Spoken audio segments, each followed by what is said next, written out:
Game کھیلنا سکھا رہا تھا کہ باہر بیل بجی۔ کافی دیر کے بعد دوسری بیل ہوئی تو میں نے جا کر دروازہ کھولا۔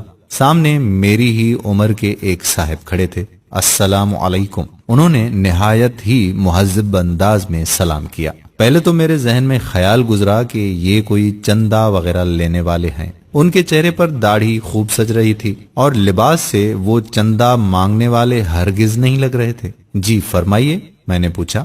کہنے لگے کہ آپ طاہر صاحب ہیں؟ میں نے مختصراً جواب دیا، جی وہ مجھے رفیق صاحب نے بھیجا ہے، غالباً آپ کو کرایہ دار کی ضرورت ہے۔ ہاں مجھے اچانک یاد آیا کہ میں نے دفتر کے ایک ساتھی کو بتایا تھا کہ میں نے اپنے گھر کا اوپر والا پورشن کرائے پر دینا ہے۔ اگر کوئی نیک اور چھوٹی سی فیملی اس کی نظر میں ہو تو بتائیں، کیونکہ دفتر کی تنخواہ سے خرچے پورے نہیں ہوتے۔ مجھے افسوس ہوا کہ میں نے اتنی دھوپ میں کافی دیر اسے باہر کھڑا رکھا۔ اسے 6 ماہ کے لیے مکان کرائے پر چاہیے تھا، کیونکہ اپنا مکان وہ گرا کر دوبارہ تعمیر کروا رہے تھے۔ میں نے 3000 کرایہ بتایا، لیکن بات 2000 پر پکی ہو گئی۔ وہ چلا گیا تو مجھے افسوس ہونے لگا کہ کرایہ کچھ کم ہے، گو کہ اوپر صرف ایک چھوٹا سا کمرہ، کچن اور باتھ روم تھا۔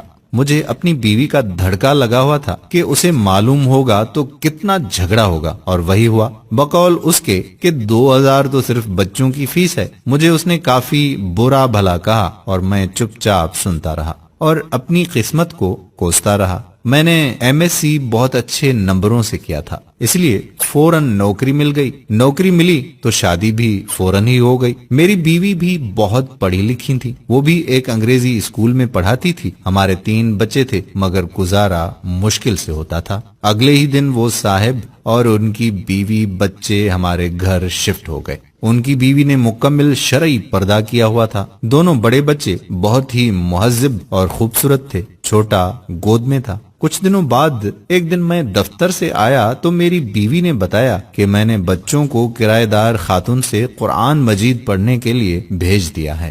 اچھا پڑھاتی ہیں، ان کے اپنے بچے اتنی خوبصورت تلاوت کرتے ہیں۔ مزید کچھ دن بعد میں نے ان کے ایک بیٹے سے تلاوت سنی تو پہلی مرتبہ میرے دل میں خواہش ابھری کہ کاش ہمارے بچے بھی اتنا اچھا قرآن مجید پڑھیں۔ ایک دن میں باہر جانے لگا تو اپنی بیوی سے پوچھ ہی لیا کہ وہ پارلر جائے گی تو لیتا چلوں، کیونکہ پہلے تو 2 مہینے میں 3-4 مرتبہ پارلر جاتی تھی اور اس مہینے میں ایک بار بھی نہیں گئی تھی۔ اس نے جواب دیا کہ پارلر فضول خرچی ہے، جتنی خوبصورتی چہرے پر 5 بار وضو کرنے، نماز اور تلاوت سے آتی ہے کسی چیز سے نہیں آتی۔ اگر زیادہ ضرورت ہو تو گھریلو استعمال کی چیزوں سے ہی چہرے پر نکھار رہتا ہے۔ ایک روز میں کیبل پر ڈرامہ دیکھ رہا تھا تو میرے چھوٹے بیٹے نے مجھے بغیر پوچھے ٹی وی بند کر دیا اور میرے پاس آ کر بیٹھ گیا۔ بابا، یہ بیکار مشغلہ ہے، میں آپ کو اپنے نبی حضرت محمد صلی اللہ علیہ وآلہ وسلم کا ایک واقعہ سناؤں؟ مجھے غصہ تو بہت آیا، لیکن اپنے بیٹے کی زبانی جب واقعہ سنا تو میرا دل بھر آیا۔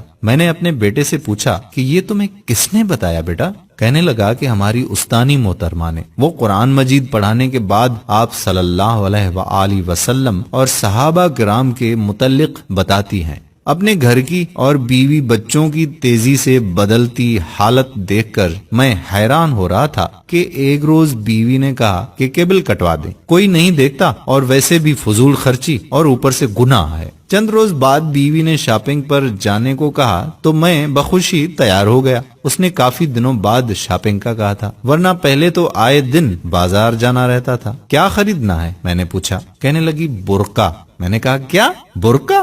میں ہنسا تو وہ بولی، پہلے میں کتنے ہی غیر شرعی کام کرتی تھی، آپ نے کبھی مذاق نہیں اڑایا تھا، اب اچھا کام کرنا چاہتی ہوں تو آپ کو مذاق سوچ رہا ہے۔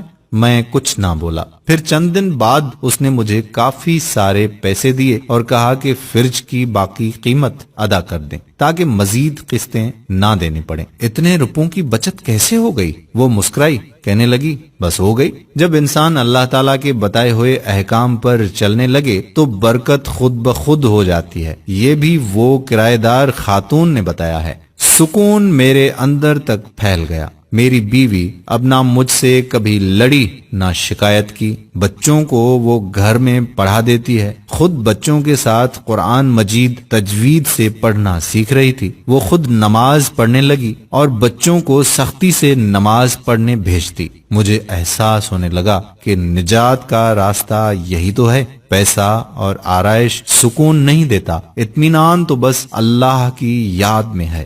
مجھے اس دن 2000 کرایہ تھوڑا لگ رہا تھا. آج سوچتا ہوں تو لگتا ہے کہ وہ تو اتنا زیادہ تھا کہ آج میرا گھر سکون سے بھر گیا ہے. دوستو، دلوں کا سکون تو صرف اللہ کی یاد میں ہے. اگر یہ ویڈیو اچھی لگے تو ایک لمحہ ضائع کیے بنا شیئر کر دیں، کیونکہ آج کل ہمارے گھروں میں پیسہ تو کافی آ گیا ہے لیکن سکون نہیں. ہماری ویڈیو کتنی اچھی لگی کتنی نہیں کمنٹ باکس میں ضرور آگاہ کریں. جزاک اللہ خیرہ. السلام علیکم ورحمۃ اللہ وبرکاتہ.